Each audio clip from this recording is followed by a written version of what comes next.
I was a little boy, my mother said to me, please don't stick your tongue out, it's rude as it can be. If you do it all the time, for sure you'll have to pay. Stick your tongue out all the time, and you'll get stuck that way. Stuck that way, she promised it was true. Keep on doing that and you'll get stuck that way your whole life through. When I was a little boy, my father said to me, don't put your finger in your nose, it's nasty as can be. If you do it all the time, for sure you'll have to pay. You keep that finger in your nose and you'll get stuck that way.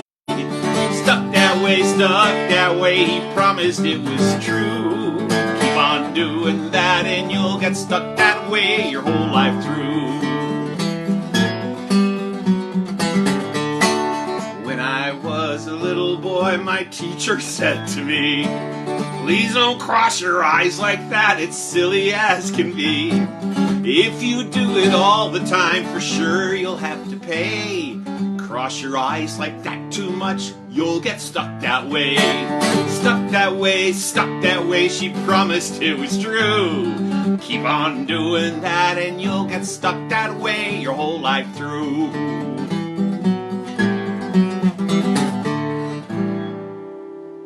You'll meet a lot of grown-ups telling others what to do. I guess they've done it so much they get stuck just like that too. I didn't listen to them, I'm fine now I suppose. With my tongue stuck out, my eyes both crossed and my finger in my nose. Stuck that way, I'm fine now I suppose. With my tongue stuck out and my eyes both crossed and my finger in my nose. Hey friends, how are ya? Yeah? Good. This is Bill Harley. This is Bill Harley. I'm here again, and so I see are you. You know, I was going to, been doing these for a while now, so I'm kind of checking my list of stuff that's going on, seeing what's there. And in my computer, like, is there a song or story I haven't told? And I came across that song, and I haven't sung it very much. I was like, why aren't I singing that song? It's got about, it's got your finger in your nose. It's a perfect song. So there you go. It's not recorded or anything. So I have one birthday today that I'm going to tell you about. If you have a birthday and you want me to announce it so that other people in some other part of the planet or the universe, I mean, who knows, wants to hear it, and maybe they'll send you a present, you never know. So you got to tell them it's your birthday. You might get something out of this. My birthday's coming up. I'm not going to tell you when it is soon. Lowell, are you out there? Lowell is in Georgia. I'm going to tell you something, Lowell. I live in Massachusetts. Maybe, I'm going to guess, maybe 800 miles from you. Maybe 1,000, maybe 700, somewhere like that, okay?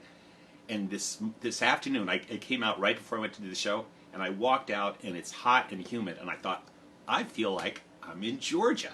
Because that's what Massachusetts is like today. Okay, he's watching with his 4 brothers and sisters and his mom and dad all on the same computer. Are you all on different computers? So happy birthday. You have to be nice to Lowell today, every one of you. He turns 8, all right? Now usually I ask for good things because we're stuck in this thing, which we're all sick of, and it's still going on.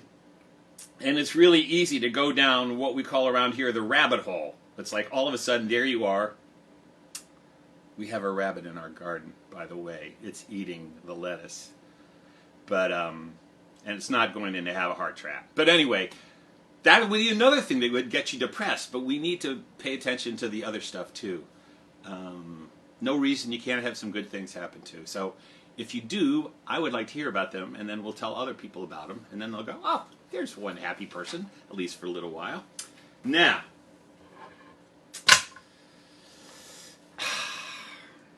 let me tell you this story, because it's my job.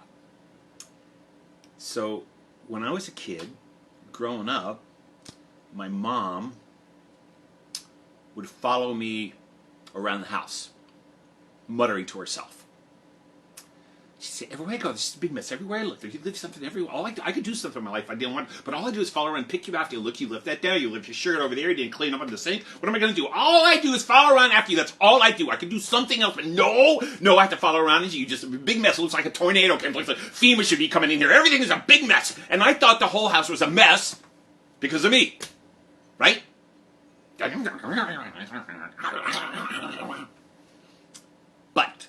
I'm going to tell you kids something, and you might find out later. So then, I grew up, and I left the house, and I was living someplace else.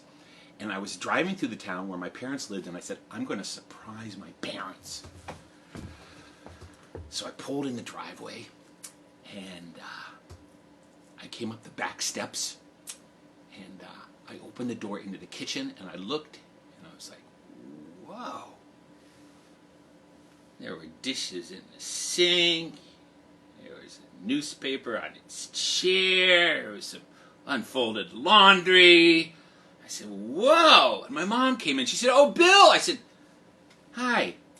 She said, I'm so glad you're here. I didn't know you were coming. I said, yeah. I said, gee, Mom, it's kind of messy around here. She said, oh, I know. It's horrible. And I said, Mom, I thought it was me. You always telling me it was me. She said, and I thought it was too, for years and years. But then you left, and a couple years later I looked around and realized none of this stuff was yours. She said, I just don't like to clean up. My mom, I think I've told you this before, she was a writer, and what she really wanted to do, but she also had to take care of the house, because my dad had a job that he had to drive to when he came home, late in the afternoon. So she was in charge of the house, whether she wanted to be or not. And she just wasn't very organized. Like, she always meant to make us lunch to save some money. Not to buy the school lunch, but to save some money. And she always meant to make it for us. But then she'd get behind. And this was the first town I lived in. I was this little town in Ohio, and I could walk to school. And she'd say, oh my gosh, I don't have time. Here's a quarter. Just buy some lunch. Every day it was like that. She meant to make lunch, and she'd get halfway through. Oh my gosh, you're going to be late. And so I did. And I liked that in the first town I lived in because lunch was 25 cents. And 5 cents of it was for the milk. It was 5 cents for a little carton of milk. And if I didn't buy the milk, I could put the nickel in my pocket. And then on the way home, I walked home and there was a little convenience variety store. And for 5 cents, I could buy some candy. It's because that's how much it was. Like a lot of 5-cent candy. It was gum, or you could buy candy bars for a nickel, or 5 atomic fireballs, right? At least I wanted to. That's what I tried to do. But somehow my mother knew. I would get home in the afternoon. She'd say, hi, Bill. I'd say, hi, Mom. And she'd say, did you buy your milk? And I'd say what you always say, when you don't want to lie, but you're not sure if she'd tell the truth just yet. She said, did you buy your milk? And I said, what? She'd say, did you buy your milk? I'd say, huh? She said, you didn't, do you? It was like she looked right in me and she knew. She said, you did not buy your milk. I said, I'm sorry. How did she know? So I rarely got that candy. She took the nickel back and then she put it in. I used it the next day. But then we moved. We moved from that little town in Ohio at the end of first grade to the north side of Indianapolis.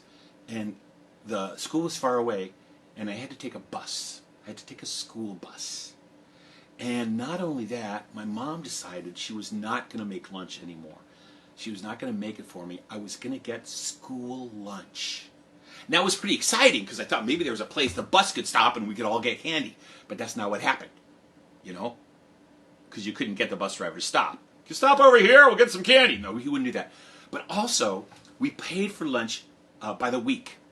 My mom would get an envelope from the school, and you would mark off if you wanted milk and how many days a week. And then she would take the money, and she would put it in the envelope, and then she would lick it, and then she would put duct tape around it so I'd get my dirty little fingers in it, and I would take it into school and pay for lunch.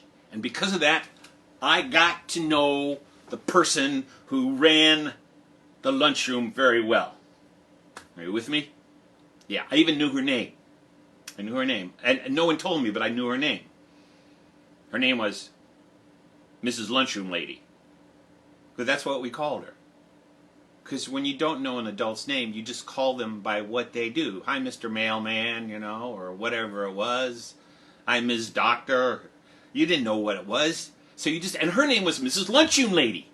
Now, Mrs. Lunchroom Lady, okay, here she is. Mrs. Lunchroom Lady was not very tall. She was kind of round in nature. And her job was to serve the food for us. She would prepare the food, and she would serve it. And you know, the food in schools is not that good. But then when you think I got to serve 450 kids in an hour and a half, it's hard to have a good meal. And she was in charge of all of it. And Ms. Lady, she was kind of round in nature, and she kind of had extra everywhere you looked. Maybe that's why she couldn't smile. She never smiled. We'd say, "Hi, Mrs. Lunchroom Lady," and she'd frown at us. Maybe she just couldn't, too much, she just couldn't lift it all up. And, her arms. Oh, her arms were amazing. When I was a kid, I was really skinny. I would stand in the mirror and I'd look at those. It looked like little pencils. My arms were like pencils and my legs were like pencils. My grandmother, my dad's mom would say, "Ruth, why aren't you feeding him?" My mom would say, "I feed him all the time." I had a little skinny arms. Mrs. Lunchroom Lady, she had incredible arms. She had all this extra on her arms. So when she did this, her arms just went back and forth and back and forth, way back and forth. I'd say, "Those are the coolest arms." And I'd stand in front of the mirror going, "Man, why can't I do that?" The most amazing thing about her was, though, her eyes. It actually wasn't her eyes, it was her glasses. Are you with me? Okay. Her glasses, they're very thick. You could see they were thick from the side. But that really what was amazing, to see them from the sides, to know they were thick, because when you got in front of her, you saw what the thickness did. Because she had these blue eyes. And we'd get in front of her and you say, "Hi, Mrs. Lunchroom Lady." She'd frown and she'd look at us. She'd look down and her eyes behind those glasses would just explode in her head. These two big blue planets floating around in her face. And we'd go, "Whoa!" She'd frown at us. And then she'd put the food on the plate there. Now, the food. That's what we're getting to. Okay? The food. Some of the food that Mrs. Lunchroom Lady served, we could eat. I actually liked. She'd serve us hamburgers, and she'd serve us hot dogs. They didn't serve us pizza at that time. Pizza was like an exotic thing. I know you guys think pizza is like an everyday thing, but we didn't get pizza then. But hot dogs and hamburgers. She made this macaroni and cheese, and it had this extra cheese on the top, which was browned and melted. Oh, it was so good. So there was a lot of things she served that we could eat. But the problem with Mrs. Lunchroom Lady, and a lot of other adults, I might add, was that she tended to serve food that you could eat with food that you couldn't eat. And the food that you can't eat is a bad influence on the plate. Because along with the hot dogs or hamburgers, she would serve something that was disgusting. Like over on one side, and the plates were divided. We'd get these divided plates, like divided trays, because the food was not supposed to associate with each other. But the bad food wanted to associate with the good food, and you know there is nothing worse in a child's mind than food getting mixed up together.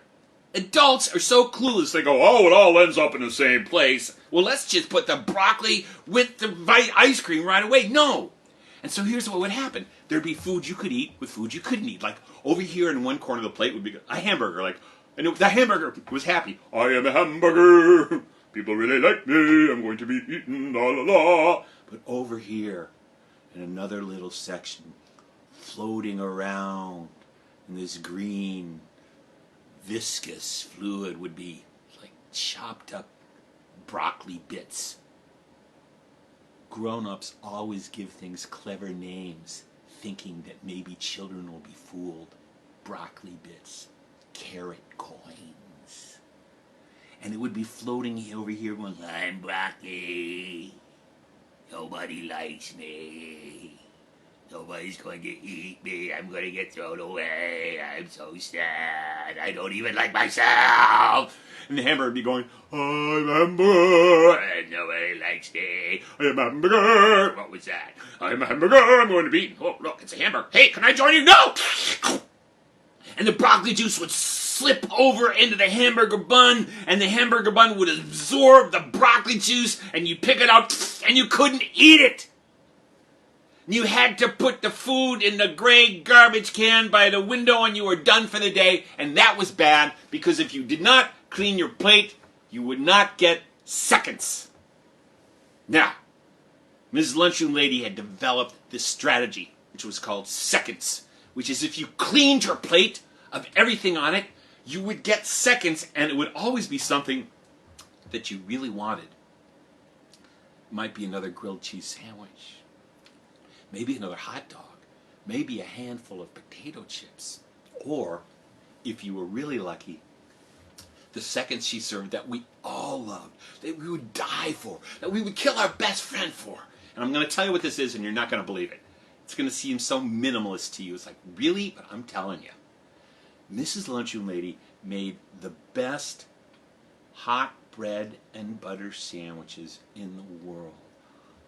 Oh, my mouth waters when so here's the deal. I know it doesn't sound like much, but here's what happened.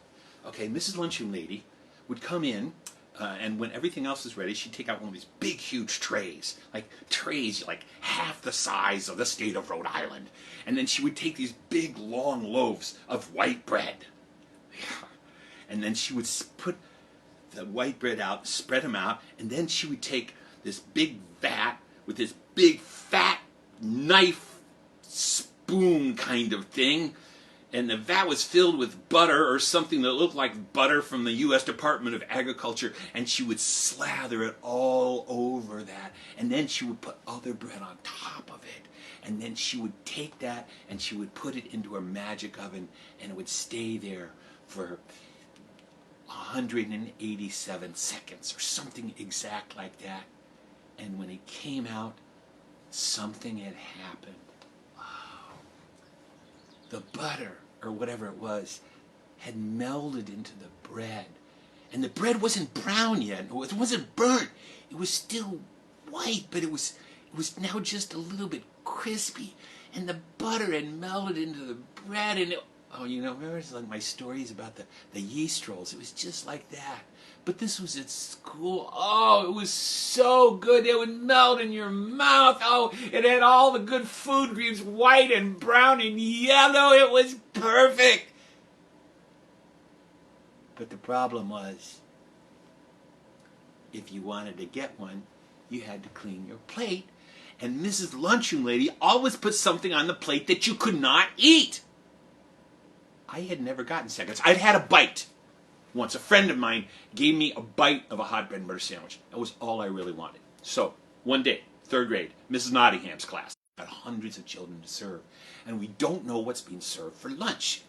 So we're looking over to wait, and we see somebody take the tray and go in, put it down on the line, and all of a sudden we see them going, oh, oh, oh, oh, oh, oh, and he turns to the next thing and goes, oh, oh, oh, and she goes, oh, oh, oh, and turns to the next thing, oh, oh, oh, oh, oh, oh, and everybody's jumping up and down, and Mike Newcomb in front of me turns, oh, oh, oh, seconds, hot bread and butter sandwiches, I said, great, what? I want a hot bread and butter sandwich. What do I have to do to get a hot bread and butter sandwich? That's all I want to get. What do I want to get? What are they going to get? So I see the kids jumping up and down, and they're talking to each other, and Mike turns to me and said, ooh, hot roast beef sandwich today. Ooh, I could eat that.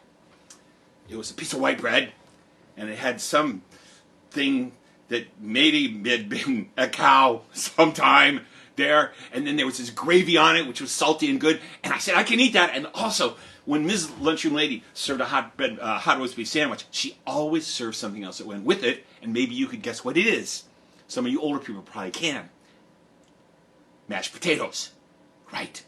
The mashed potatoes were good, and there was gravy. Ooh, ooh, so far so good. 2 things I can eat. Oh, what's next? What's next? Oh, and the kids are, oh, oh, and Mike turns to me, spiced apple rings. Mrs. Lunchroom Lady, or somebody that she knew in the food service industry, went out into the orchards of America after the harvest was done and look around on the ground, and when they would see apples, orphaned apples that had been left behind, they would pick them up. And maybe they were a little brown on one side, they were dripping, but they would bring them into the industrial kitchen, and then they would slice them into little circles, and then they would dump them in a vat of red plutonium liquid, and they would let them sit there, and then they'd put them in a can and leave them in a can for several years, and then one day they would open up the can and put 3 on your plate and say, "There's a treat." I didn't trust anything that color, but I thought, if this means me getting a hot bread and butter sandwich, I'm going to eat those spiced apple rings. But there's still one food group we're waiting to hear. I don't know what it is, and I'm waiting because it's the most important one if I want to get a hot bread and butter sandwich. The vegetable. And I'm watching the line, and I realize what it is before anyone tells me. Because I watched that line. Everybody's jumping up and down, and then they just went, "Ah." And then they turned to the next kid to say something. The kid would go, "Ah." Next kid, "Ah." And it went from a conga line to a funeral procession in about 45 seconds. And Mike turns to me and says, it's her peas and carrots." And with all fairness to the other vegetables that she served, the peas and carrots were the worst. The carrots were all right when they were by themselves, the cooked carrot coins. But when they hung out with the peas, man, I want to tell you, something went wrong. Everything went south. Yeah. Now I'm not talking about fresh vegetables. This was another time. No! Those peas and those carrots had hung out in a big number 10 can together in a bunch of old gray water for years. The peas were like the juvenile delinquents of the food service industry. They ruined the carrots. They ruined themselves. You'd open up that can and the smell would rise up from the can. It would fill up the whole school. Oh, why hadn't I realized that's what that smell was? And they came out and she'd spoon them out and they were gray and they were wrinkled and they were mushy and they made the carrots kind of translucent and gray. They were horrible and you couldn't eat them. And I thought, no! All I want is a hot bread and butter sandwich. And we go through the line one by one, and each kid's holding out their tray, saying, "Hi, Ms. Lunchroom Lady." She's looking down, she's frowning, putting the peas and carrots on the tray, the last. She says, "You eat all that and you can have seconds." I thought, that's impossible. So I got my tray with the hot roast beef sandwich and the gravy and the mashed potatoes and the spiced apple rings and the peas and carrots. We all sat down at those long cafeteria tables, 25 of us in Ms. Nottingham's 3rd grade class, trying to figure out how are we going to get rid of these peas and carrots. Well, Tammy, Raymaker, sitting next to me, she says, "I have an idea. Watch." She takes her fork. She begins to mush, mush, mush, mush, mush, mush, mush, mush, mush, mush. She mushes them all up after she's eaten everything else. Mush, mush, mush, mush, mush, mush, mush. She scrapes and scrapes and scrapes and scrapes. So the bottom of the plate appears through the peas and carrots. She's gotten put, and it looks like she's almost eaten all of them. We say, "That's pretty good, Tammy." She said, "I think this will work." She takes her tray. She goes back in the line. She goes up to Mrs. Lunchroom Lady. She said, "Mrs. Lunchroom Lady, may I please have seconds?" Mrs. Lunchroom Lady looks at her. "Well, honey, there's still a few peas and carrots right there. You eat them, and I'll give you something." She says, "Thanks, I'm not hungry." Goes back, puts it down, says, "It didn't work." Mike Newcomb says, "I know what to do." He looks around for the lunchroom monitor. Doesn't see her. Lunchroom monitor with the microphone. Gets up, walks over to the window where you put the tray when you're done. There's a big gray plastic garbage can. She says, "Watch!" And he's dumping like He's dumping him in. He's got one more spoonful. And Miss Lunchroom Lady sticks her eyes around the wall, says, "You're done for the day. No second for you." She had looked right through the wall with those x-ray glasses. Mike came back and said, "It's impossible. She's never going to give us a hot bread and butter sandwich." And then Paul Heilbronner, who never got caught for anything because he was so polite to the adults. If you're polite to adults, you can get away with a lot. And Paul did. He said, "Don't you guys know anything? Watch." Looked around for the lunchroom monitor, picked up his milk carton, finished it up, took out the straw, opened up the little top, and then he spooned, folded it up. Oh, it was beautiful. He said, "This is how you do it." We clapped our hands in admiration. We said, "Go, Paul, go!" He picked up the tray. He walked into the line. He got up to Miss Lunchroom Lady. Said, "Hi, Miss Lunchroom Lady. I really enjoyed your peas and carrots. May I have seconds, please?" She looked at his plate. She said, "Well, your plate's all clean." "Yes, I clean my plate at home and at school." "That's good, honey. Did you drink your milk?"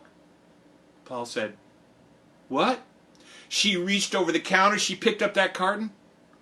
"You put your dish in the window. You're done for the day. There's no second for you."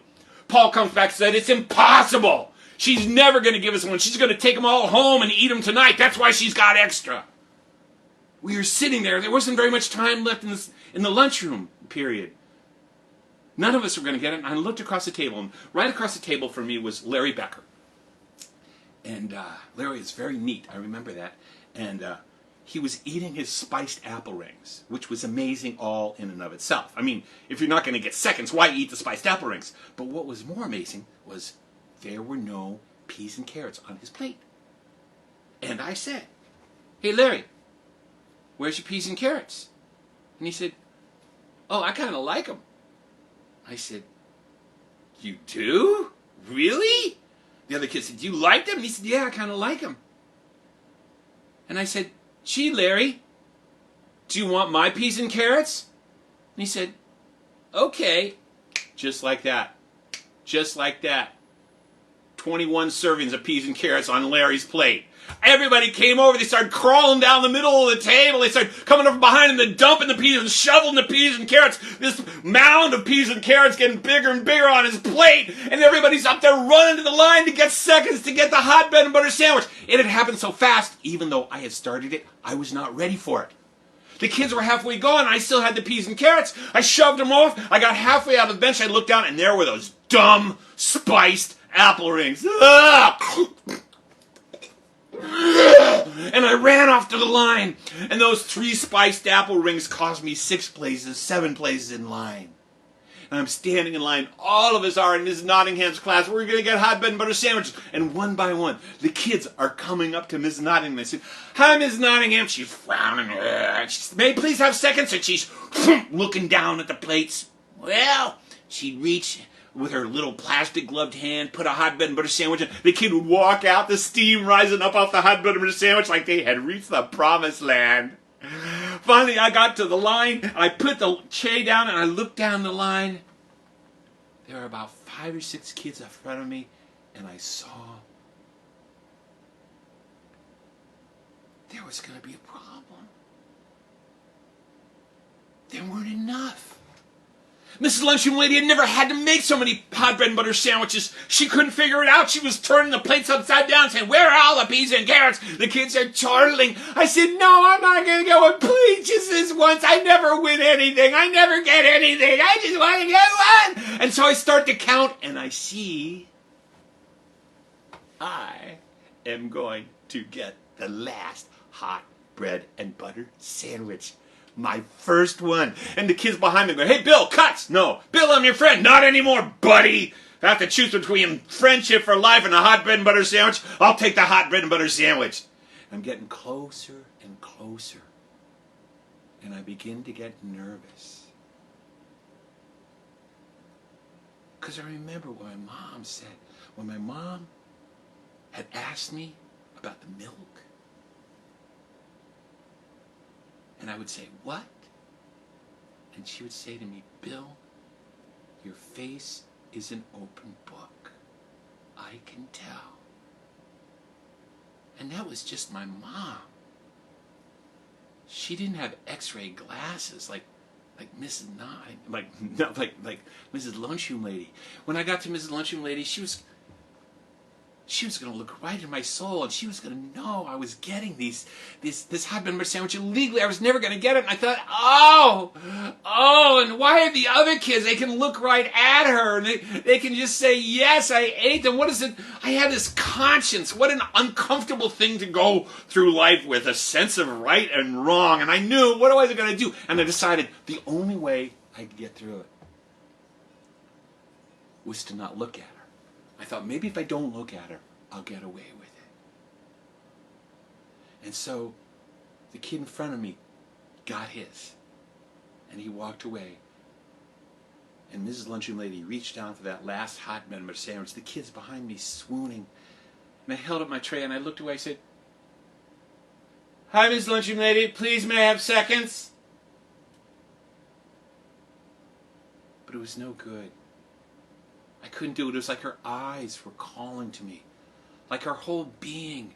She knew she was saying, somehow, without speaking, she was saying, "Look at me! Look at me!" And I was just this little skinny kid with no extra. What chance did I have? I looked up at her. Her blue eyes exploded in her face. She looked down at me. She said, "Did you eat them peas and carrots?" And I said, "What?" And she said, "I don't believe you like my peas and carrots, Bill Harley." She knew my name. Who told her my name? It's not good when someone knows your name. When they know your name and they call your name, you just stop. It's like then they know where you live. They know everything about you. When they know your name, they know something about who you are. They have control of you. I looked up at how she know my name. She said, "Where are they?" And I could feel the truth coming up. It was coming up like this gorge. I was about to say, "Yes, I did it." When all of a sudden she said, "Wait a minute. Where's Larry Becker? He likes my peas and carrots. Why isn't he in line?" We knew where he was. He was back at the table eating 21 servings of peas and carrots. She said to me, "You go get Larry Becker and you bring him here with his plate right now." I said, "Okay, Mrs. Lunchroom Lady." She frowned at me again. And I walked out into the cafeteria. And it was dead quiet. 150 kids in there just watching me walk. Dead man walking across the cafeteria. I came over to where Larry was. Larry had about 10 servings left. He was slowing down a little bit. I said, "Larry, Miss Lunchroom Lady wants to see you with your plate." He said, "Okay." I said, "Larry, whatever you do, don't look in her eyes." And he got up with his plate, his tray, and he walked into that door, the exit door. And I don't know why. I followed behind him. Why did I follow? I was safe. I'd escaped. But I went back in thinking maybe there's some magic that's about to happen. And Larry got up to her, and I was standing by him, and she looked down. She said, she saw all those peas and carrots. She said, "Where'd you get all them peas and carrots?" "Look at me." I said, "No!" He looked up, and I said, "Now we're all dead." "Where did you get them, Larry?" And he looked her right in the eyes, and he said, "I told the kids I like peas and carrots, and they were nice and gave me theirs." Oh, that was an excellent answer. That sounded almost like the truth. Who knew? Getting rid of peas and carrots was an act of kindness. Even Ms. Lunchroom Lady was taken aback. She said, "Oh, well, I don't like you trading food." "I'm sorry. It's all right." And I said, "Ms. Lunchroom Lady, can I have a hot bread and butter sandwich?" She looked at me. She was still holding that hot bread and butter sandwich. She said, "Larry, you had enough peas and carrots. You take this last hot bread and butter sandwich." And she put it on his plate. And I should have kept my mouth shut. But I couldn't help myself. But what about me? She looked at me. She said, "It's for you." "Well, as for you and everybody else here in this line, I want you to listen to me." I thought, oh no. She says, "You listen to me. I am sick and tired of this, and I'm going to tell you something. I thought, it's so, no. She said, listen to me, and she took off her glasses, and there were tears coming out of her eyes. Her eyes, looked up at her eyes, they were little blue pale. They looked like my grandmother's eyes. She said, you listen to me. I'm sick and tired of being called Mrs. Lunchroom Lady. That is not my name. My name is Mrs. Everts. Will you please call me that? I said, Miss Everts, can I please have seconds? She smiled. She lifted it all up. She smiled. She said, you want seconds, honey? I said, uh-huh. She said, all right. I thought, oh, she's got some more. This is great. I'm going to get one. She said, I'll tell you what, honey. I don't have any more hot bread and butter sandwiches, but I got some extra spice apple rings. Why don't you take some of these? And she put 3 on my plate. She said, how's that? And I said, thanks, Mrs. Everts. She smiled again. I turned around. I walked past the table, and I walked right back over to that window, and I dumped those spiced apple rings in the garbage can where they belonged. And lunch was done. And I'm going to tell you something. I never got a hot bread and butter sandwich. But I got something else. I never forgot her name. Her name was Miss Everts. She was my lunchroom lady. And that is the end of that.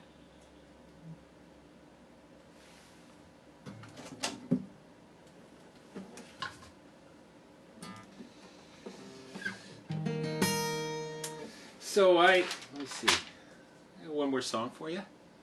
And I'm going to do another Freedom song for you. Some of you wrote in and said they were happy to hear them. And I hadn't heard this song when I was making the recording. I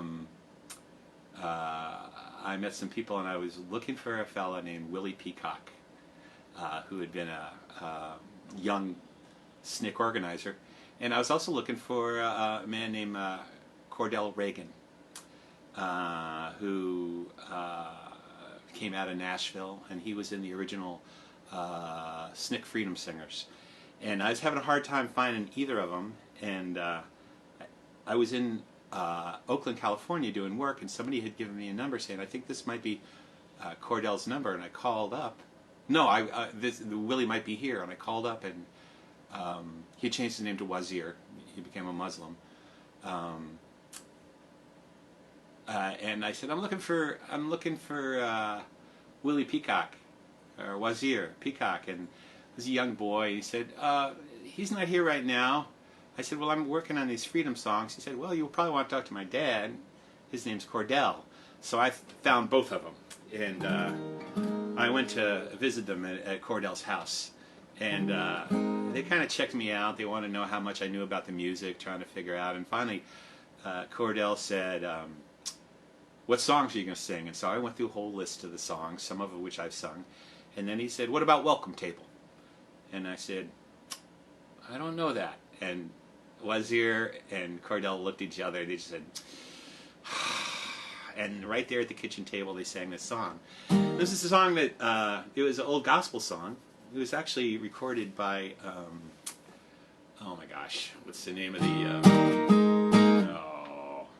People Started String Band, Keep on the Sunny Side. What is the name of that couple? The 3 of them. The Carter family recorded this song, but they changed the lyrics. When people go in, they weren't allowed, not supposed to, it was against the law for them to sit at a lunch counter because of the color of their skin. And so they'd go and sit there anyway, and people would dump hot coffee on them and stuff, and there'd be 4 or 5 of them sitting at the lunch table and the lunch counter, and they would sing this song. I'm gonna sit at the welcome table. I'm gonna sit at the welcome table one of these days. Hallelujah. I'm gonna sit at the welcome table. I'm gonna sit at the welcome table one of these days. There's room for all at the welcome all at the welcome table one of these days. Hallelujah, room. We're all at the welcome table. I'm gonna sit at the welcome table one of these days. God's children sit at the welcome table. All God's children sit at the welcome table one of these days. All God's children sit at the welcome table. I'm gonna sit at the welcome table one of these days. So these songs came out of the church, out of the black church, and a lot of the songs, it's really the same chord patterns. And there are a lot of companion songs to Welcome Table. As a matter of fact, one I sang for you a couple weeks ago. It's the same chords. This little light of mine, I'm gonna let it shine. This little light of mine, I'm gonna let it shine. This little light of mine, I'm gonna let it shine. Let it shine, let it shine, let it shine. So let's sing Welcome Table. I'm gonna sit at the welcome table. I'm gonna sit at the welcome table one of these days. Hallelujah. I'm gonna sit at the welcome table. I'm gonna sit at the welcome table one of these days. Actually, I gotta sing this verse. Betty Fike said this is a verse that they sang when people were really being mean to them. Use it, baby. I'm gonna tell God how you treat me. I'm gonna tell God how you treat me one of these days. Hallelujah. I'm gonna tell God how you treat me. I'm gonna sit at the welcome table one of these days. Okay, you sing this little light of mine, and I'll sing Welcome Table. 1, 2, here we go. I'm gonna sit at the welcome table. I'm gonna sit at the welcome table one of these days. I'm gonna sit at the welcome table. I'm gonna sit at the welcome table one of these days. You sing Welcome Table. I'll sing this little light of mine. This little light of mine, I'm gonna let it shine. Oh, baby, this little light of mine, I'm gonna let it shine. I'm gonna sit at the welcome table. I'm gonna sit at the welcome table one of these days. This little light of mine, this little light of mine, I'm gonna let it shine. This little light of mine, I'm gonna let it shine. 'Cause I'm gonna sit at the welcome table. I'm gonna sit at the welcome table one of these days. Thanks for listening. If you're interested in the other shows, you can watch all of them on YouTube or Facebook. If you want to make a donation, throw in a couple bucks for me doing this, that would be great. You can do this on my webpage, BillHarley.com. There's a little button there on the mini concerts. Let me know what you're doing. Let me know if you got a birthday or something else coming up. Love to hear it, and I will be back next Tuesday. I don't know what I'm going to do. Take care, everybody. Bye-bye.